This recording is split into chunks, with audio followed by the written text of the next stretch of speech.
श्रमजीवी संगठन की अध्यक्षा श्रीमती स्नेहा प्रेमनाथ दुबे बीजेपी ज्वाइन किया और उनको मिला टिकट। भारतीय जनता पार्टीमध्ये प्रवेश झालेला आहे। मी भारतीय जनता पार्टी परिवारातर्फे त्यांचं हार्दिक स्वागत करतो। लाभलेला आहे ते काम बघून भारतीय जनता पार्टीने वसई विधानसभेतून त्यांना उमेदवारी दिलेली आहे। आत्ता त्याचा एबी फॉर्मही त्यांना देण्यात येईल। ते उद्या सकाळी साधारणतरी 11-11:30 दरम्यान वसईहून पारनाक्या येथून रॅलीने जाऊन फॉर्म भरणार आहेत। भारतीय जनता पार्टी महायुतीचे सर्व कार्यकर्ते आमचे चौधरी साहेब इथे आहेत, त्यांचे पतिदेवी महायुतीचे शिवसेनेचे पदाधिकारी आहेत। त्यामुळे सगळे कार्यकर्ते ताकदीने लागून ह्या वसईमध्ये लोकसभा निवडणुकीमध्ये आम्हाला 11,000 मताची आघाडी मिळालेली, 10-11,000 आघाडी मिळाली। ही आघाडी वाढवून याच्या 3 पट 4 पट आघाडी या विधानसभेमध्ये मिळेल आणि वसईचं प्रतिनिधित्व करण्याची संधी त्यांना निश्चितपणे मिळेल असा ठाम विश्वास मला आहे। मी पुन्हा एकदा त्यांचे भारतीय जनता पार्टी परिवारामध्ये हार्दिक स्वागत करतो। धन्यवाद। मी सर्वात आधी या देशाचं सर्वोच्च नेतृत्व आपल्या देशाचे लाडके पंतप्रधान श्री नरेंद्र मोदीजी आणि सगळ्यांचे मार्गदर्शक असे अमितजी शहा यांच्या मार्गदर्शनाखाली आणि यांच्या नेतृत्वामध्ये हा देश चालतोय, भाजपा चालते आहे। मी त्यांचे आधी सर्वात जास्त आभारी आहे। मी त्यांचे आभार मानते आणि महाराष्ट्राचे लाडके उपमुख्यमंत्री देवेंद्रजी फडणवीस आणि आपल्या जिल्ह्याचे पालकमंत्री श्री रवींद्रजी चव्हाण यांचेसुद्धा आभार मानते की त्यांनी मला आजच्या दिवशी भाजपामध्ये प्रवेश दिलेला आहे। जिस तरह से उम्मीदवारी आपकी तय हो चुकी है वसई के लिए, और ये बहुत बड़ी बात कही जाएगी क्योंकि महिला उम्मीदवार पहली दफ़ा यहाँ पे लगभग बहुत सालों के बाद हुई है। किन मुद्दों पे आप चुनाव लड़ेंगी? हमारा एक ही मुद्दा रहेगा, विकास। वसई का विकास होना चाहिए। वसई को अच्छा राजनीतिक प्रतिनिधित्व मिलना चाहिए जो 30 साल से नहीं मिला है। तो हमारा मुद्दा सिर्फ़ और सिर्फ विकास का मुद्दा है। जो सुविधा वसई में नहीं है वो सब सुविधाएं वसई में लाने के लिए और वसई के लोगों का जीवन सुखमय करने के लिए हम ये चुनाव लड़ रहे हैं और हम ये चुनाव जीतेंगे। आपका जो प्रतिद्वंदी है वो भी बहुत ही मजबूत पक्ष है, और एक साथ एक पक्ष ही नहीं, बहुजन विकास आघाड़ी के साथ साथ यहाँ महाविकास आघाड़ी भी आपके सामने है। इनसे पार पाना आप किस तरह का प्लानिंग लेकर के चलेंगे और विजन क्या रहेगी? दुश्मन को कभी भी कमज़ोर नहीं समझना चाहिए। हम भी नहीं समझ रहे हैं, लेकिन अगर वो कमज़ोर नहीं है तो हम भी कमज़ोर नहीं है। हम भी महायुति है। हमारे साथ भी इस राज्य के मुख्यमंत्री है, उप मुख्यमंत्री है, पालक मंत्री है। इतना ही नहीं तो हमारे देश के यशस्वी प्रधानमंत्री नरेंद्र मोदी जी है, उनके नेतृत्व में हम चल रहे हैं। तो अगर वो खुद को मजबूत समझ रहे हैं तो हम भी किसी से कम नहीं हैं।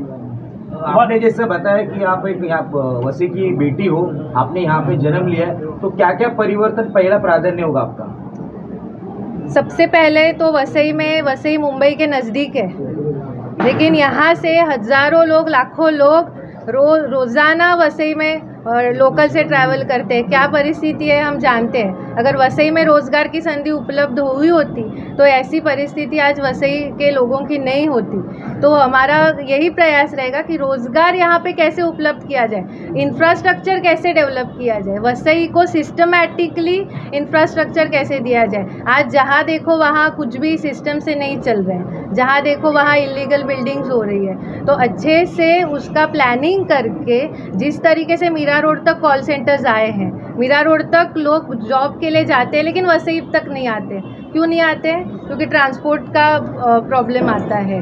मेट्रो मीरा रोड तक आ गई है, यहाँ तक नहीं आई है। जो मेट्रो अभी मंजूर हुई है वो भी महायुति के सरकार ने ही मंजूर की है, उसके लिए भी विजन महायुति के सरकार का ही है। तो अगर वो मेट्रो जल्द से जल्द पूरी होनी ज़रूरी है तो ये सिर्फ़ और सिर्फ महायुति का जब आमदार इस क्षेत्र से चुन के जाएगा तभी वो मेट्रो जल्द से जल्द यहाँ तक आ सकती है। मेट्रो यहाँ अगर आएगी तो ही यहाँ का युवक, यहाँ के लोग मुंबई में सुखरीत्या जा सकते हैं या यहाँ पे लोग बिजनेस शुरू करने का सोच सकते हैं कि भाई हमारे यहाँ भी लोग यहाँ पे आके जॉब कर सकते हैं। तो ये सब परिस्थिति रहेगी, मतलब जॉब क्रिएशन और इंफ्रास्ट्रक्चर हमारे प्रायोरिटी है। और दूसरी बात आरोग्य व्यवस्था, पानी, शिक्षण, मतलब महानगर पालिका होके 14 साल हुए हैं लेकिन महानगर पालिका की खुद की एक भी स्कूल नहीं है वसई में नालासोपारा विरार में। तो ये क्योंकि छोटे छोटे बच्चे जो है, जो गरीबों के बच्चे हैं, वो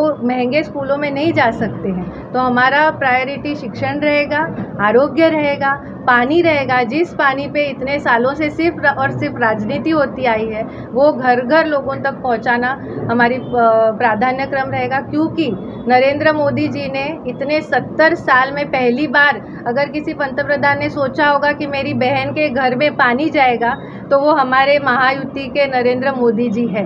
तो उनका सपना हमें पूरा करना है, वसई विरार के हर महिला के घर में पानी पहुंचाना है और वो हम पूरा करके रहेंगे।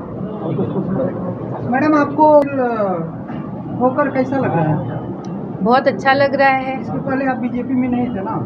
हाँ, तो अभी प्रवेश हुआ है ना, इसीलिए तो प्रवेश हुआ है, जो नहीं थे इसलिए। बहुत अच्छा लग रहा है। मैंने कहा इससे पहले कि जिस तरीके से मेरा स्वागत हुआ, जिस तरीके से महिलाओं का और कार्यकर्ताओं का उत्साह है, वो देख के मुझे भी प्रेरणा मिल रही है, मुझे भी स्फूर्ति आ रही है और लड़ने की जो ताकत है वो दुगनी ताकत बढ़ गई है और दुगनी ताकत से हम पूरी ताकत से इस चुनाव में उतरेंगे और लड़ेंगे। वसई विरार की जनता से क्या अपील करना चाहेंगे?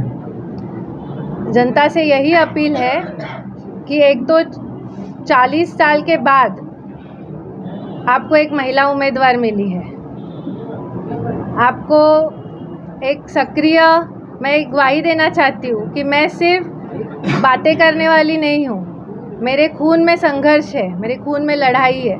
मेरे माता पिता से, श्री विवेक पंडित जी और विद्युलता पंडित से मैंने हमेशा लड़ाई करना सीखा है, अन्याय के विरोध में आवाज़ उठाना सीखा है। और उस चीज़ को अगर किस चीज़ में उतर जाओ तो उस चीज़ में विजय कैसे हासिल करना है ये भी सीखा है।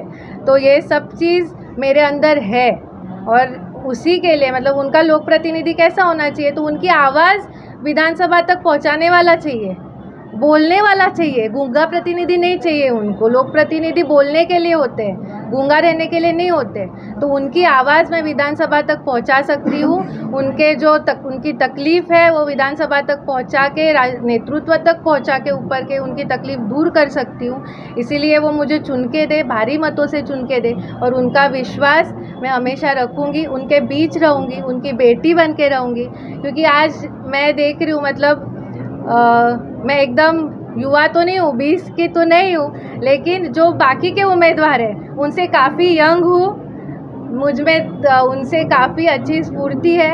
मेरा आगे मैं और 10 साल 15 साल अच्छा काम कर सकती हूँ। उनको अगर उन्होंने 20 साल पहले वसई के लोगों ने दिया संधि, इसीलिए वो इतने साल तक रहे।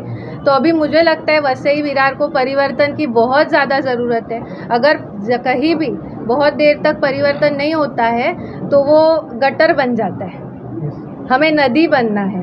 तो वसई विरार का जो गटर है उसको साफ करके हमको उसको प्रवाहित करना है, इसलिए उसको परिवर्तन बहुत ज़रूरी है। आपकी विजय हो गई तो सबसे पहले मुद्दा क्या रहेगा आपका वसई विरार की जनता के लिए? वसई विरार के जनता के लिए उनका विकास कैसे हो, किस तरीके से हो। हमारी सत्ता आने वाली है राज्य में, देश में हमारी सत्ता है, तो वहाँ तक वसई विरार के जो भी तकलीफ़ें हैं वो कैसे पहुँचे और उनका हल हम कैसे निकाल पाए, यही हमारा प्राधान्य रहेगा। Thank you. उनसे यहाँ की जनता त्रस्त है, इसीलिए हमें किसी भी प्रकार का कुछ करना नहीं है, जनता तय करने ही वाली है। 20 नवंबर को पेटी में मतदान करेगी और 23 को जब पेटी खुलेगी तो उनका जो विकास का जो पोल है वो 23 नवंबर को खुलने वाला है। और देश के यहाँ की एक बात याद रखी थी कि यहाँ पे हजारों की